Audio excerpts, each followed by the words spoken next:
Hello everyone, welcome you all to my channel S Bala tutorials. मैं हूं श्वेता बाला और स्वागत करती हूं आप सभी का मेरे इस चैनल पे। सो गाइस, हमारा आज का वीडियो जो है वो होने वाला है मीटिंग सिस्टम के ऊपर, जो कि इवोल्यूशन एंड बिहेवियर यूनिट 11 के अंडर एक सब टॉपिक है। तो आज के इस वीडियो में हम डिस्कस करेंगे कि जो भी नॉन ह्यूमन एनिमल्स हैं उनके बीच में जो मीटिंग बिहेवियर है वो किस तरह की होती है। अगर आप एनिमल बिहेवियर को स्टडी कर रहे हो तो उसमें जो सबसे अधिक स्टडी किया जाने वाला बिहेवियर है वो है उनका मेटिंग बिहेवियर या रिप्रोडक्टिव बिहेवियर। तो आज इसी चीज को हम थोड़ा सा और डिटेल में डिस्कस करेंगे और जानेंगे कि डिफरेंट एनिमल्स जो है उनके अंदर के कौन कौन से डिफरेंट डिफरेंट मेटिंग सिस्टम्स पाए जाते हैं। तो चलिए शुरू करते हैं। यहाँ पे अगर आपको मेरा ये वीडियो पसंद आता है तो प्लीज मेरे वीडियो को लाइक एंड शेयर करें, साथ ही साथ चैनल को सब्सक्राइब करें और बेल आइकन को प्रेस करना ना भूलें, ताकि जो भी मेरे अपकमिंग वीडियोस हैं उनके नोटिफिकेशंस आपको मिलते रहें और आप सबसे पहले उन्हें देख पाओ एंड बेनिफिट ले पाओ। ओके, तो चलिए शुरू करते हैं मीटिंग सिस्टम के बारे में।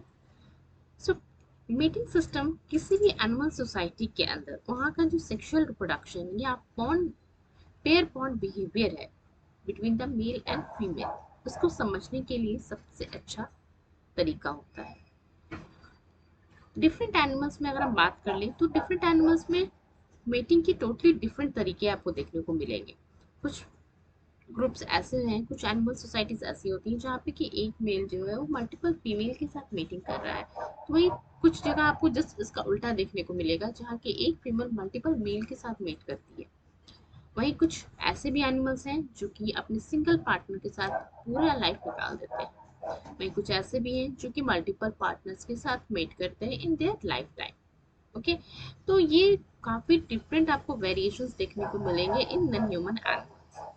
एंड ये सारा जो डिफरेंस है, ये जो वेरिएशन अराइज हो रहा है, इसका मेन कारण होता है उनका इन्वॉर्मेंट। सो किसी भी एनिमल का इन्वायरमेंट कैसा है, वो कितना सस्टेनेबल है, कितना प्रोडक्टिबल है, वो डिसाइड करता है कि वो किस तरह का मीटिंग बिहेवियर शो करेगा। बिकॉज किसी भी एनिमल के लिए सबसे प्रायोरिटी होती है उसकी सर्वाइवल एंड उसकी वेलबींग।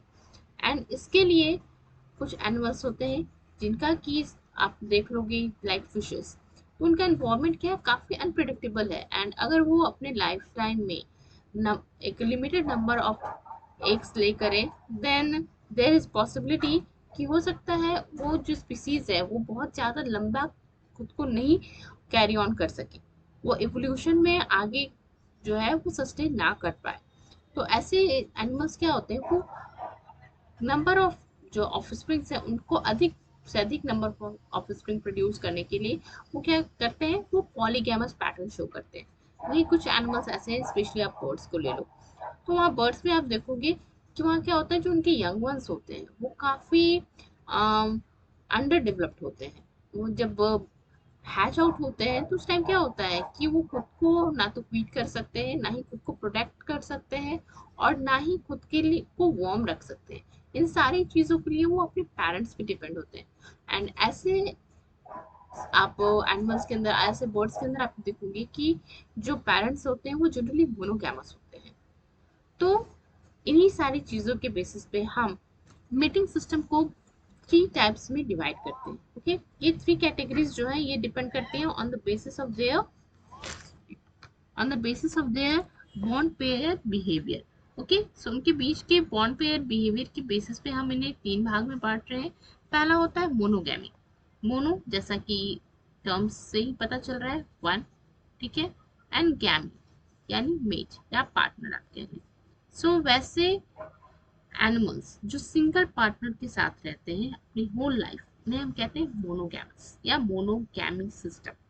ओके, वही सेकंड है पॉलीगैमी। पॉली का मतलब होता है मेनी। ओके, जब एनिमल एक से अधिक पार्टनर के साथ मीट करता है, देन इस तरह के सिस्टम को हम कहते हैं पॉलीगैमी सिस्टम। एंड थर्ड होता है प्रोमिस्क्यूटी।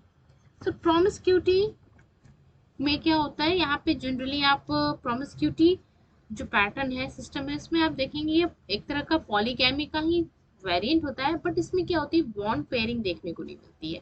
जनरली मोनोगैमस में जो पेरेंट्स होते हैं, एटलीस्ट जब तक कि उनके यंग वंस ग्रो नहीं कर जाए, सेल्फ डिपेंडेंट नहीं हो जाए, तब तक वो साथ रहते हैं।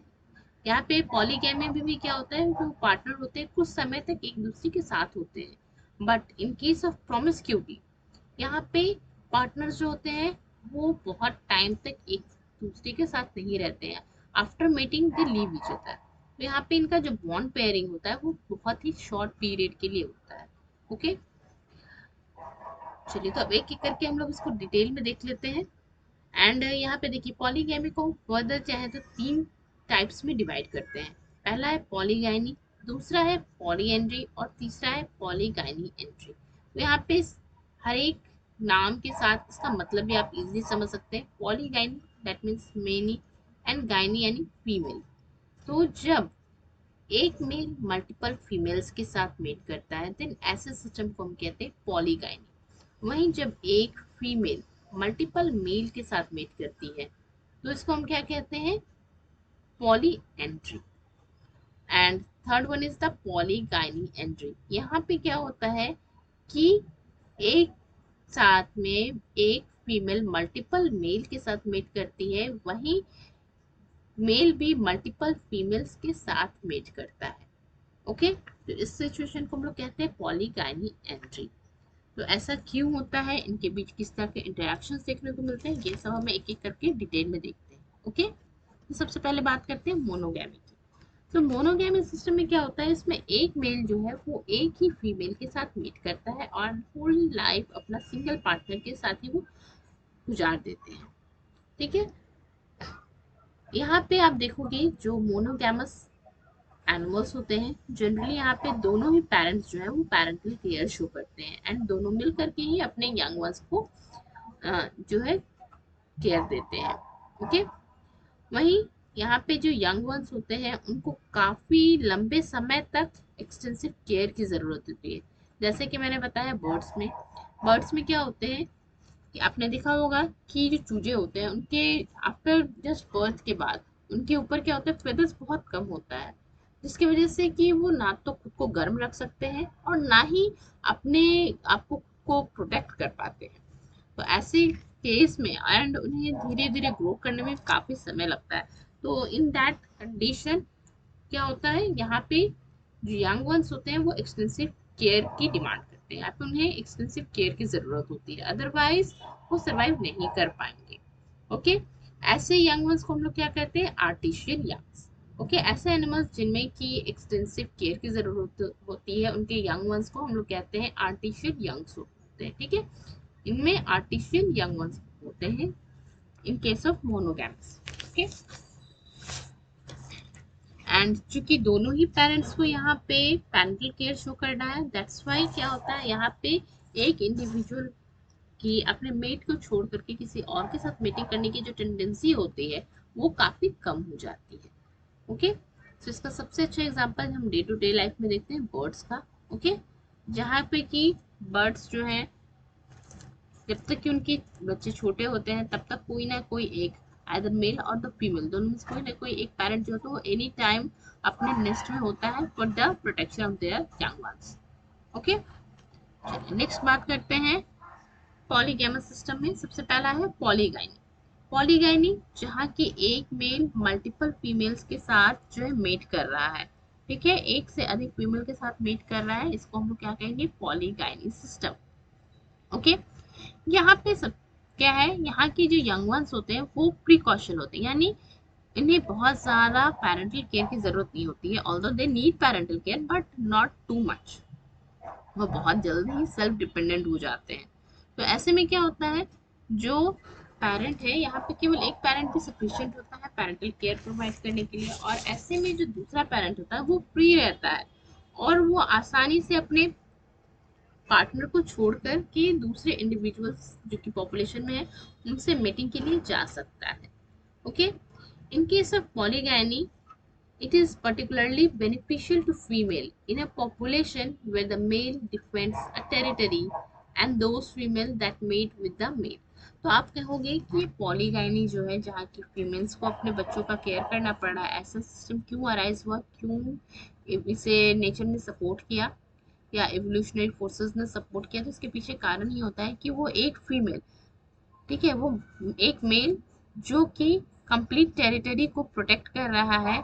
अगर फीमेल उसके साथ मेट करती है तो क्या होगा, अभी यहाँ पे फीमेल को भी एक अच्छा सेफ टेरिटरी मिल जाएगा for their rearing there young ones. Okay, अपने बच्चों को पालने के लिए उसे भी एक सेफ टेरिटरी मिल गई, साथ ही साथ वहाँ पे कोई है जो कि उसे प्रोटेक्शन प्रोवाइड कर रहा है। तो इस तरह से उसे फूड एंड प्रोटेक्शन के लिए एक सपोर्ट मिल जाता है एंड वो बहुत इजीली फिर अपने बच्चों को देखभाल कर पाती है।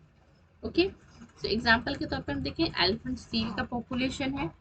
ओके, अभी पॉलीगैनी भी कई तरीके के होते हैं। तो सबसे पहला होता है फीमेल डिफेंस पॉलीगैनी। यहाँ पे क्या होता है कि मेल जो है डायरेक्टली सेवरल फीमेल्स को डिफेंड करते हैं, यानी उनको जो है सिक्योरिटी प्रोवाइड करते हैं from the other males of their society.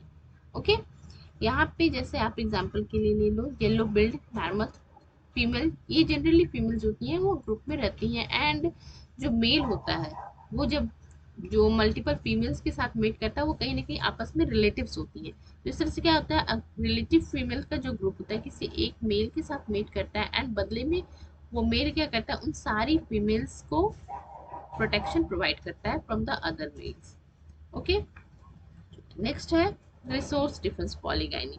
तो फिशेस में जनरली आप देखने को इस तरह का जो है पॉलीगैनी सिस्टम मिलता है, जहाँ की मेल्स जो होते हैं वो क्या करते हैं, फीमेल्स को अट्रैक्ट करने के लिए शेल्स को इकट्ठे करते हैं। स्पेशली वो एक फिशेस को टेरिटरी प्रोवाइड करते हैं जहाँ पे कि वो आकर के अपने बच्चों को पाल सके, अपना नेस्टिंग बना सके वहाँ पे। ठीक है, वहाँ पे एग ले कर सके, ऐसा एरिया वो बनाते हैं।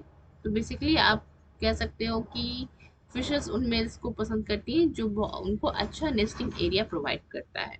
तो इसका एग्जांपल है अमेरिकन चिटलेट फिश, जहाँ पे कि मेल क्या होते हैं, वो टेरिटोरियल मेल्स जो है सेल्स को इकट्ठा करते हैं एंड उनका मेडन बनाते हैं, जहाँ पे कि फर्दर फीमेल्स जो है एज अ नेस्टिंग साइट के तौर पे उसका इस्तेमाल करती हैं। ओके, थर्ड है स्क्रैबल कंपटीशन पॉलीगैनी। सो यहाँ पे क्या होता है कि एक मेल सेवरल अलग अलग मेट के साथ जाकर के मेट करता है before the other can do. और दूसरे मेल जो उसके ग्रुप के वो मेट करता है उससे पहले वो कोशिश करता है कि अदर फीमेल्स के साथ वो मेट कर ले।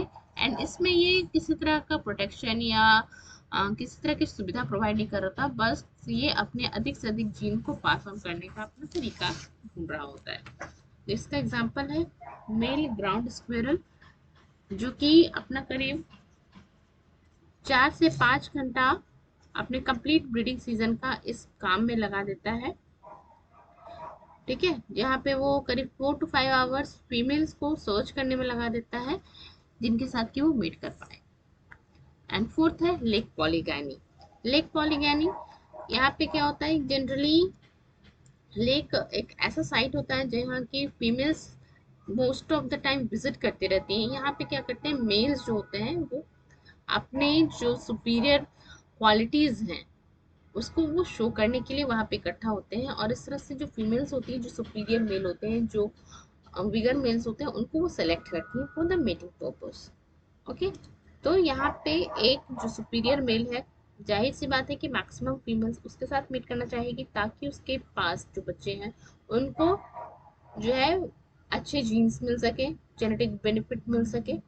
ओके, जस्ट लाइक आप कह सकते हो, अगर ह्यूमंस की बात करें तो पुराने टाइम में जिस तरह से स्वयंवर होता था, वहाँ पे क्या होता था, सारे जो राजा महाराजा होते थे वो अपना पावर दिखाते थे, अपनी सुपेरिटी दिखाते थे, अपनी क्वालिटीज दिखाते थे एंड जिसकी क्वालिटी सबसे अच्छी होती थी जो है राजकुमारी उसको चूज करती थी। जस्ट लाइक दैट यहाँ पे भी क्या हो रहा है कि जो मेल्स होते हैं वो अपने आप को शो करते हैं, अपने कॉमन फीचर्स को जो है दिखलाते हैं एंड उनमें से जो सुपीरियर मेल होता है फीमेल्स जनरली उनको सेलेक्ट करती है। तो इसका एग्जांपल है सेज गॉड्स का क्लस्टर। ओके,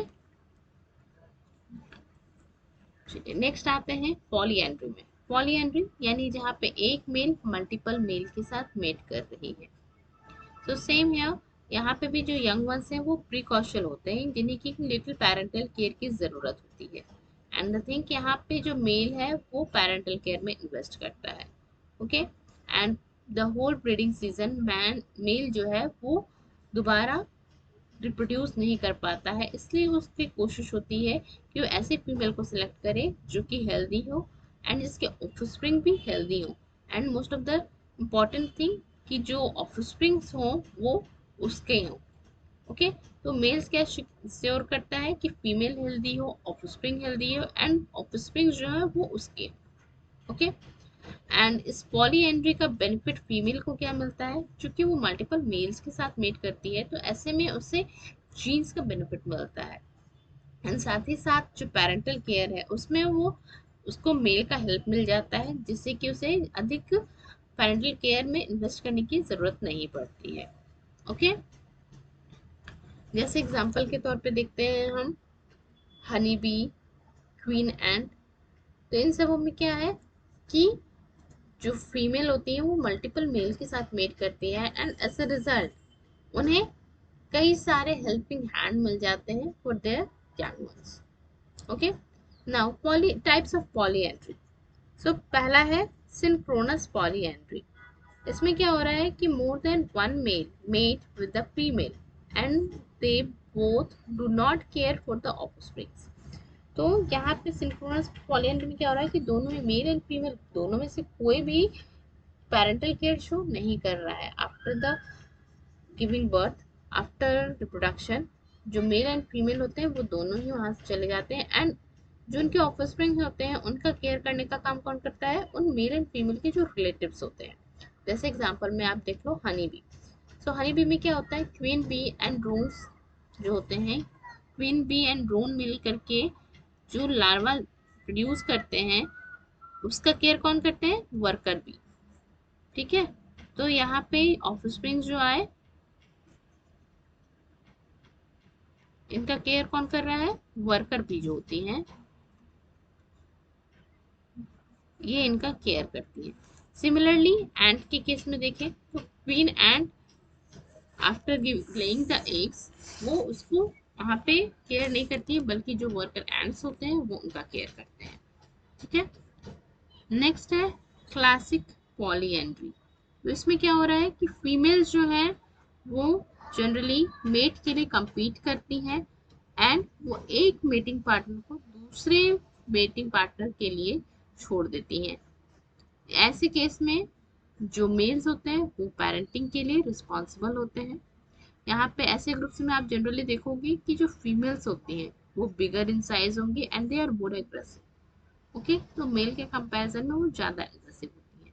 जैसे एग्जांपल के तौर पे देखिए चेकनेस है, पेलनरोप्स है, स्पॉटेड सैंड पेपर है, ये सारे जो है आपको क्लासिक पॉलीएंड्री शो करते हैं। देन थर्ड है कोऑपरेटिव पॉलीएंड्री। यहाँ पे एक फीमेल जो है वो मोर देन टू मेल के साथ मेट करती है। ऐसे में करने से बेनिफिट क्या होता है, यहाँ पे ऐसा करने से जो पेरेंटल केयर की रिस्पॉन्सिबिलिटी होती है वो दो या तीन जितने भी मेल के साथ उसने मीटिंग की है उन सबों में डिवाइड हो जाती है एंड इस तरह से क्या होता है कि उसे एक अच्छा हेल्पिंग हैंड या एक अच्छा ग्रुप मिल जाता है जो कि इसके यंग वंस की केयर कर सके। तो इसके लिए एग्जांपल है Harris hawks, acorn woodpecker groups.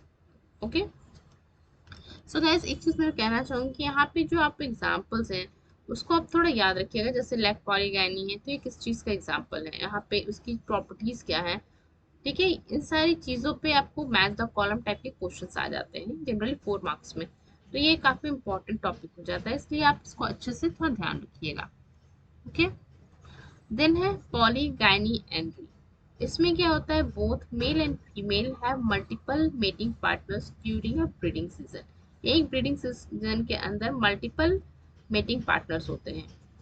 यहाँ पे अगर इंट्रैक्शंस की हम बात करें तो जनरली जो यंग वंस होते हैं वो प्रिकॉशन होते हैं, यानी इन्हें लिटिल पेरेंटल केयर की जरूरत होती है एंड इस केस में बोथ या समटाइम्स ओनली मैन जो होते हैं वो पेरेंटल केयर में इन्वेस्ट करते हैं।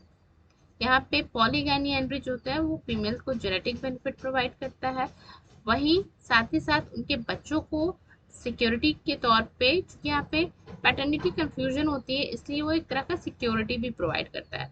तो वैसे एनिमल्स जहाँ की इन्फेंटिसाइड का केस देखने को ज़्यादा मिलता है, वहाँ पे इस तरह का सिस्टम आपको देखने को मिलेगा, जहाँ पे इन्फेंटिसाइड आप कह लें, जैसे कुछ एनिमल्स होते हैं जो कि अपने बच्चों के लिए फर्दर इन फ्यूचर कंपटीशन कम करने के पर्पज से क्या करते हैं, जो दूसरे मेल्स के इन्फेंट्स होते हैं उनको वो किल कर देते हैं, ताकि इन फ्यूचर उनके बच्चों के लिए कंपटीशन ना रह जाए।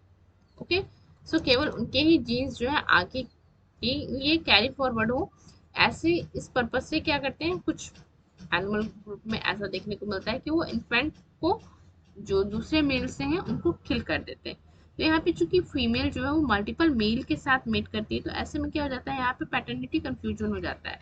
वहाँ पे जो 2 या 3 मेल हैं वो कंफ्यूज रहते हैं कि आखिर वो जो ऑफस्प्रिंग है वो किसका है, और इस तरह से वो तीनों ही उसको किल नहीं करते हैं, एंड एक तरह से वो सिक्योरिटी मिल जाती है फीमेल को। ओके, एंड साथ ही साथ उसको मल्टीपल मेल्स भी मिल जाते हैं उसके ब्रूड के केयर के लिए। Okay, so polygynandry benefits male more than it benefit females. So यहाँ पे जो पॉलीगाइनियनरी है वो मेल्स के लिए भी बेनिफिशियल होते हैं, क्योंकि वो एक से अधिक फीमेल के साथ मेट कर पाते हैं, और ऐसे में उनके पास चांस होता है कि वो अधिक से अधिक अपने जीन्स को नेक्स्ट जनरेशन के लिए फॉरवर्ड कर पाए। ओके, जैसे एग्जांपल के लिए देखिए, ड्यूनॉक है, ब्लू गिलफिश है। Okay, now next is promiscuity. So promiscuity में क्या है, यहाँ पे कोई बॉन्ड पेयरिंग नहीं देखने को मिलती। जैसे वहां पे आप देख सकते हैं कि मेल एंड फीमेल में से कोई एक रह रहा है, एक दूसरे के साथ थोड़ा टाइम स्पेंड कर रहा है या बच्चों की देखभाल कर रहा है, बट यहाँ के केस में ऐसा कुछ नहीं होता है। यहाँ पे मेल या फीमेल जो होते हैं वो बहुत लंबे टाइम तक बॉन्डिंग शेयर नहीं करते हैं। ओके, यहाँ पे मेल एंड फीमेल जो होते हैं वो चूजी होते हैं, and they mate randomly with each other. Okay, इसका मोर एडवांटेजेस होता है उनके लिए जनरली जहाँ पे कि जिनका इन्वायरमेंट काफ़ी अनप्रिडिक्टेबल होता है, या जो एक जगह पे काफ़ी कम समय के लिए रुकते हैं, तो ऐसे केस में ये प्रोमिस्क्यूटी टाइप का जो है मेटिंग सिस्टम देखने को मिलता है। ओके, यहाँ पे दोनों ही जो है मेल एंड फीमेल दोनों के लिए एडवांटेजेस होता है, बिकॉज यहाँ पे जहाँ पे फीमेल जो है वो मल्टीपल मेल के साथ मेट कर करके क्या कर रही हैं, जेनेटिक बेनिफिट ले रही हैं, वही मेल जो है मल्टीपल फीमेल्स के साथ मेट करके अपने जीन्स को सिक्योर कर रहे हैं कि वो अधिक से अधिक नेक्स्ट जनरेशन को पास ऑन कर पाए। ओके, सो ऐसे में वैसे एनिमल्स जिनके के इन्वायरमेंट लाइक फिशेस, मैंने बताया था कि उनका जो इन्वायरमेंट होता है काफ़ी अनप्रडिक्टेबल होता है, स्पेशली जो रिवर्स में रहती हैं फिशेस, उनके लिए इन्वायरमेंट काफ़ी अनप्रडिक्टेबल होता है। तो ऐसे केसेस में क्या होता है कि आफ्टर मीटिंग जो मेल एंड फीमेल होते हैं वो एक दूसरे को छोड़ के चले जाते हैं, एंड यहाँ पे जो ऑफस्प्रिंग होते हैं उनको बहुत कम केयर की जरूरत होती है। Even after hatching fishes are able to swim by their own, catch their food by their own. वो अपने लिए खुद से फूड और जो सारा प्रोटेक्शन वो सारा खुद खुद से करते हैं, तो इसलिए यहाँ बहुत ज़्यादा जो है बॉन्ड पेयरिंग की ज़रूरत नहीं पड़ती है।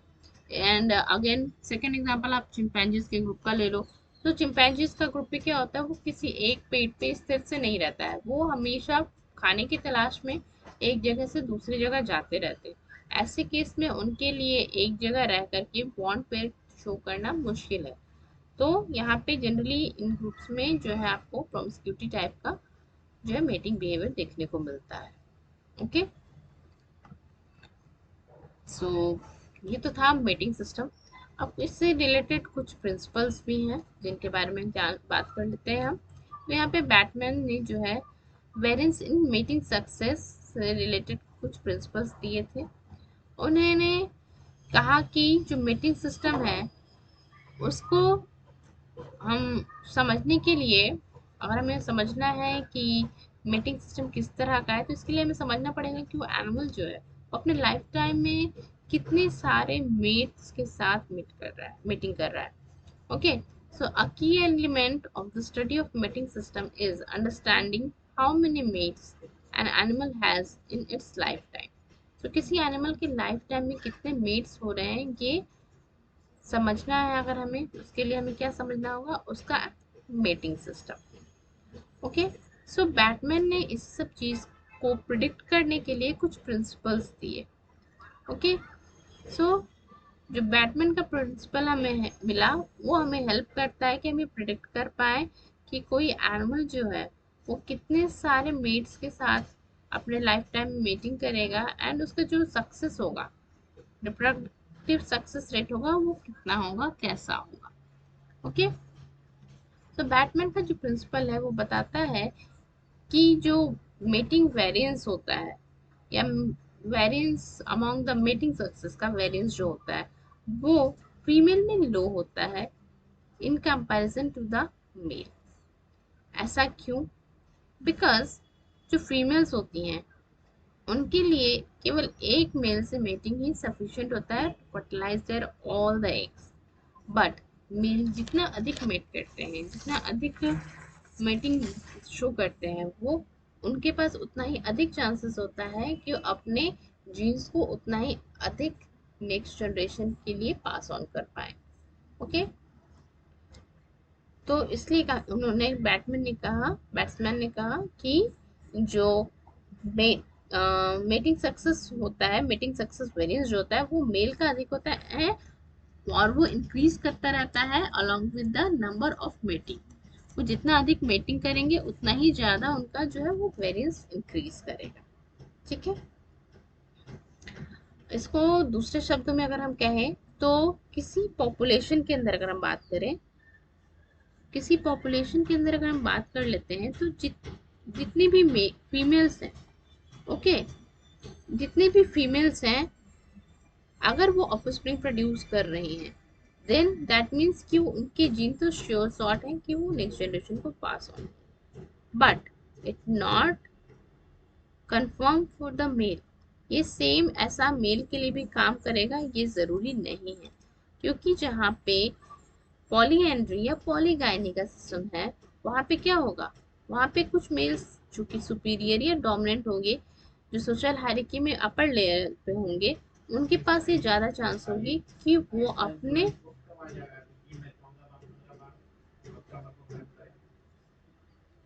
वो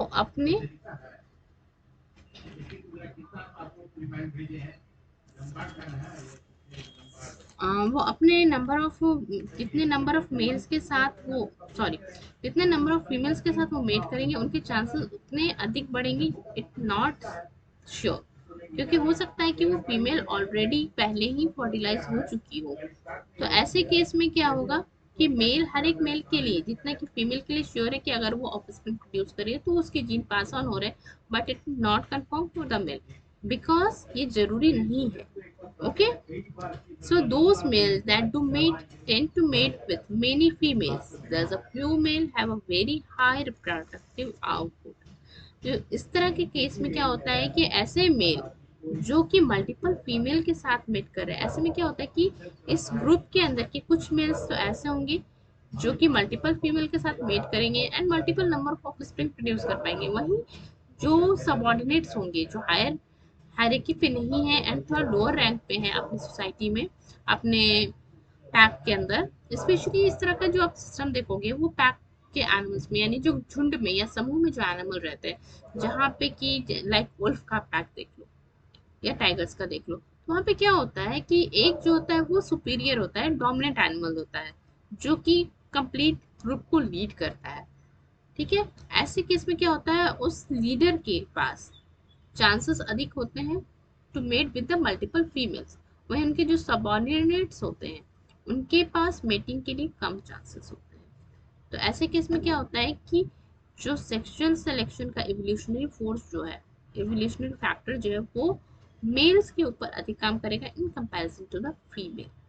okay, so it leads to a greater elaboration of behavior and structure used in attracting males in female than in okay mates in male than in female.